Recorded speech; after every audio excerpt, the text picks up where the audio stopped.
E aí, torcida tricolor, chegando aqui no canal novamente. Hoje já tivemos a análise aqui do que foi o jogo de ontem, a estreia na Sul-Americana com vitória 3-0 em cima do Oriente Petroleiro. Quem ainda não viu, dá um confere lá e depois deixa lá seu comentário também, que é muito importante.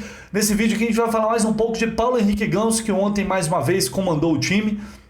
E também sobre o Natan, porque tem muita gente me perguntando lá no Twitter e aqui também no canal, por que o Natan não joga, por que o Natan não tem oportunidades, e não é de hoje que a gente vem falando nisso, e alguns jogos que a gente vê que tranquilamente ele poderia ter entrado até para ganhar uma sequência, ganhar mais chances, né? Isso não acontece, e o Abel deu uma explicação sobre isso ontem, só que como nem todo mundo viu, eu vou trazer aqui e a gente discute em cima disso. Antes, só pedindo aquela ajuda de vocês de sempre, que é muito importante. Estamos chegando a 20 mil inscritos aqui no canal, faltam um pouco menos que 50 pessoas agora, eu acho. É uma marca muito importante, depois a gente vai rumo aos 30k, mas contando sempre com vocês, com o like, o comentário nos vídeos e se inscrevendo, evidentemente. Quem ainda não é inscrito, se inscreve aí, aqui tem sempre muita informação exclusiva, você sabe disso, torcedor tricolor que acompanha aqui o canal está sempre bem informado e muita opinião também, que é o caso desse vídeo agora. Então espalhe para os amigos, para os tricolores e para todo mundo que você conhece para dar essa força aqui, beleza? Vamos lá então, galera. Vou começar falando sobre Paulo Henrique Ganso e depois de Natan. O Ganso é uma coisa que eu tô na cabeça para falar desde ontem aqui. Muitas vezes a gente diz que é uma realidade, né? Você imagina se a diretoria for comandar um time ouvindo a torcida o tempo inteiro, né, querendo atender a todos os desejos da torcida. É impossível, porque cada um pensa de uma maneira, uma hora o torcedor está falando uma coisa, outra hora o torcedor está falando outra, porque o torcedor ele é movido pela paixão, ele não é movido pela razão. E a mesma coisa é o treinador, tanto que o Abel fala, se eu perder, eu vou perder pela minha cabeça, se eu ganhar, eu vou ganhar pela minha cabeça, e assim, e claro, ele vai arcar com as consequências disso, algumas positivas, outras negativas, no caso das críticas. E em relação ao Ganso, o que me chamou muita atenção foi naquele jogo lá no Luso Brasileiro, né? Agora me falha a memória exatamente contra quem foi aquela partida que teve assim, todo mundo pedindo, né, o nome do Paulo Henrique Ganso, todo mundo gritando, acho que foi contra o Audax, talvez seja, né, em coro, vaiando o Abel por não colocar o Ganso. Naquele jogo acho que até entrou o Wellington também. E assim, eu confesso que eu e muita gente também, a gente ficou meio que sem entender o que estava acontecendo com esse surto coletivo, que do nada a torcida do Fluminense decidiu que é Ganso, sendo que nos últimos 2 anos ele não tinha apresentado nada, né? Claro que aí você pode discutir quantas oportunidades ele teve, a sequência que ele teve, o que ele não teve, mas enfim, até eu não entendia muito bem. Só que eu estou falando isso por quê? Porque às vezes o torcedor tem razão, né? E esse caso do Ganso é um caso claro, que o torcedor pediu, e no final das contas tinha razão, que o Fluminense hoje foi transformado a partir do momento em que o Ganso entrou na equipe, né? E eu faço meia culpa aqui, não tem problema nenhum, como sempre faço, né? A gente está aqui colocando a cara na reta, seja com informação ou opinião, nem sempre a gente vai acertar, a gente erra, mas o importante é ser honesto. Então, para ser honesto, eu mesmo não acreditava no Ganso, falei isso diversas vezes aqui, eu confesso que eu não acreditava. Para mim já deu, né? Foi um absurdo, revoltante, um contrato de 5 anos continua sendo absurdo, porque você, isso, nos últimos 2 anos o que aconteceu? Você depende do treinador, que gosta, que não gosta do jogador, os últimos não gostavam, enfim, acho que só isso explica, né?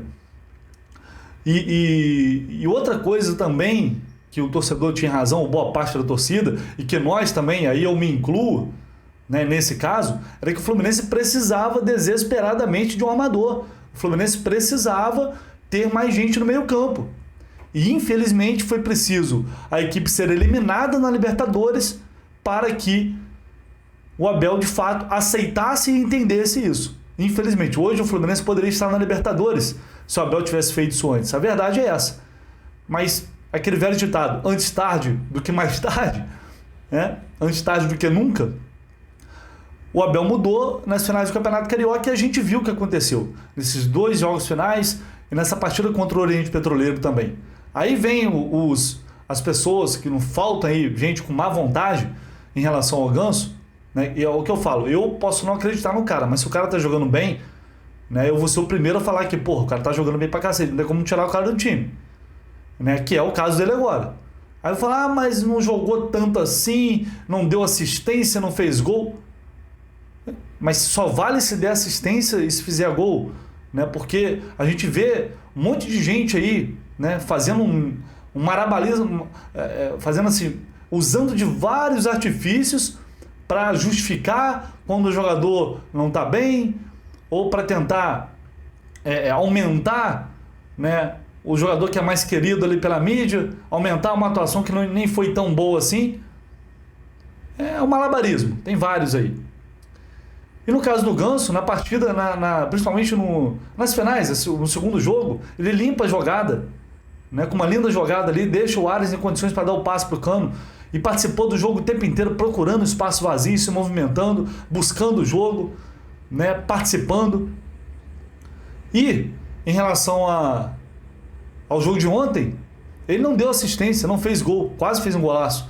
Mas os 2 gols são de jogadas que ele limpa, né, que ele constrói, ou ajuda a construir. 3 dos 2 gols foram assim, novamente com o Ganso. O Fluminense não estava jogando bem. A partir do momento que ele começa a entrar no jogo e achar os espaços, o jogo muda completamente, né? E é claro que não é coincidência.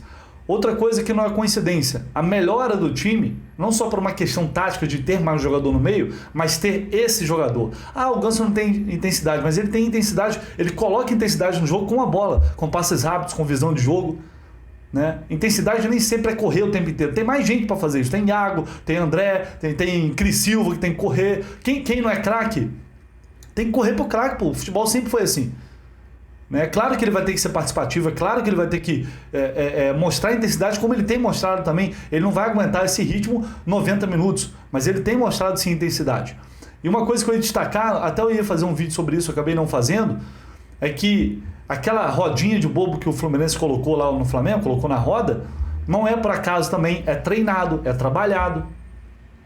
Só que isso evoluiu muito mais rápido e muito melhor depois da entrada eu já falei com 2, 3 pessoas, já me falaram isso, né? Pessoas que ou estão lá dentro, ou que têm contato com pessoas que estão lá dentro, que a entrada do Ganso foi determinante para isso, para essa melhora, determinante.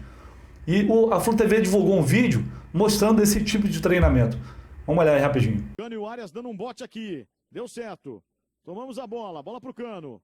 Cano pro Arias, Arias faz um 2 ali, ó, tabelinha funcionou bonito, deixou na roda, André, aí o Ganso, André pro Ganso, pode jogar lá na direita de novo pro André, tá interessante aí a troca de passes, deixou de bobeira, deixou todo mundo tonto, bola com o Cris com Arias, de novo no André pro Ganso, tira da marcação, protege bem, devolve no André. Aí o Flu vai botando a bola de pé em pé.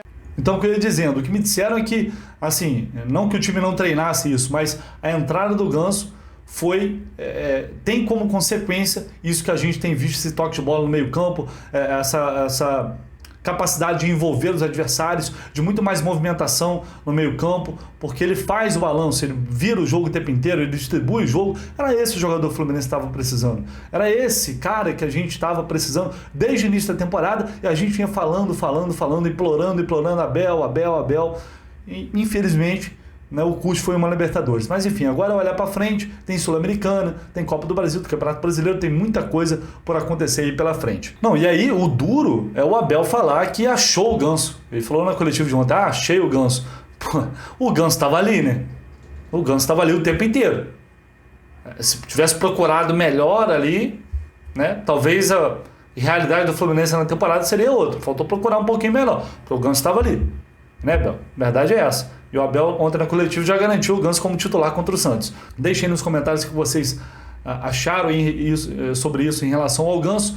Para a gente falar agora do Natan, já para ir fechando o vídeo aqui, né, muita gente perguntando por que o Natan não joga, é incrível. Um jogador como ele que tem um salário alto, que o Fluminense pagou R$1 milhão, que veio para ser titular e não tem sequer uma chance num jogo como o de ontem, que era fácil. Por que ninguém consegue entender? Eu também acho que o Natan poderia ter entrado ontem. O Abel falou, não poderia arriscar, né? Os caras colocaram 5 jogadores ali na frente, depois, mas não era preciso arriscar. No momento que entrou o William no lugar do Ganso, era só ter entrado o Natan. Saiu o Arias, entrava o Luiz Henrique e mantinha ali a estrutura. Então assim, confesso que eu não entendi. Até no lugar do Iago ele poderia ter entrado. segundo volante, que ele está acostumado a jogar assim, jogou assim muito tempo no Atlético. Então, assim, realmente não consigo compreender, mas o Abel explicou. Vou colocar aqui e você define aí se essa explicação te convenceu ou não. Não, o Natan está treinando muito bem. E ele não teve oportunidade, porque quando nós chegamos a essa forma de jogar, o titular está aqui. Então tem o jogo que você tem que tirar e segurar. Hoje eu não precisava arriscar mais nada. O Sanches mexeu muito bem. Ele adiantou os laterais e trouxe os pessoal de lado para dentro. Começou a complicar a gente. Eu tive que fazer uma linha de 4 na frente da linha de 5. E ainda conseguimos chance de fazer o quarto, o quinto. Mas não tem absolutamente nada. Vai chegar o momento dele, pode ficar tranquilo. E o torcedor também, né? Agora também só posso botar 11. Tem que ver isso aí, né? Então é isso, galera. Assim, não adianta a gente ficar perguntando. Eu já imaginava uma resposta protocolar do Abel, mas às vezes a verdade ela não tem tanta graça assim. Às vezes é realmente só isso. Enfim, o Abel está aguardando um momento em que ele vai dar uma oportunidade ao Natan. Por mais que ele esteja treinando bem, eu só não entendo, e isso aí eu não vou conseguir engolir, porque o Natan veio para ser titular do Fluminense, todo mundo sabe disso. E até agora foram 7 jogos na temporada. Foram 4 como titular no time reserva. Ah, mas teve chance e não jogou nada. Pera aí, gente. 3 desses jogos aqui entrou no final, não dava nem tempo de nada. Teve jogo que ele foi mal, sim, que de fato entrou e não jogou bem. Mas teve outros que ele foi bem. Em 2, na estreia ele foi o melhorzinho. Contra o Madureira ele foi bem. E depois ele não conseguiu render muito. Então, assim, é preciso, as pessoas que estão lá também, tem que tentar entender o que está acontecendo e melhorar esse jogador que tem qualidade. Agora, dizer que ele já teve chances suficientes para mostrar se pode ou não dar certo, eu já não concordo, sinceramente. Para mim não faz sentido. Não sei para vocês, mas para mim não faz sentido. Enfim, vamos ver se realmente ele vai ter essa oportunidade. Acho que ontem era um jogo perfeito. Teve outros jogos do Campeonato Carioca também que ele poderia ter entrado e não entrou. Eu não estou aqui para fazer campanha para o Natan, é só que não me venha dizer que é normal, porque o Natan não foi um reforço, uma aposta que você foi ali, contratou e colocou ali, vamos ver se vai dar certo. Não, ele é um jogador caro, com salário alto, foi pago R$1 milhão pelo empréstimo dele e não é utilizado. Ponto final. Isso é um fato. O outro fato é o que está causando isso. O Abel deu a versão oficial, a explicação dele. Enfim, vamos ver o que vai acontecer mais para frente. Mas para todo mundo que está me perguntando, é isso. Sobre o Natan, é isso. Valeu, galera. Se inscreva aí no canal, por favor. Deixe seu like nesse vídeo se você gostou. Comente aí. Conto sempre com vocês. Espalhe aí para os amigos. Quase 20k e depois a meta é 30 mil inscritos aqui no canal. E tem muita coisa, tem muita novidade vindo aí, clubes de membros, com muitas coisas especiais, sorteios e também... Bom, isso eu não vou falar ainda. Daqui a pouco eu vou falar pra vocês não saberem. Valeu, galera. Tamo junto. Um abraço.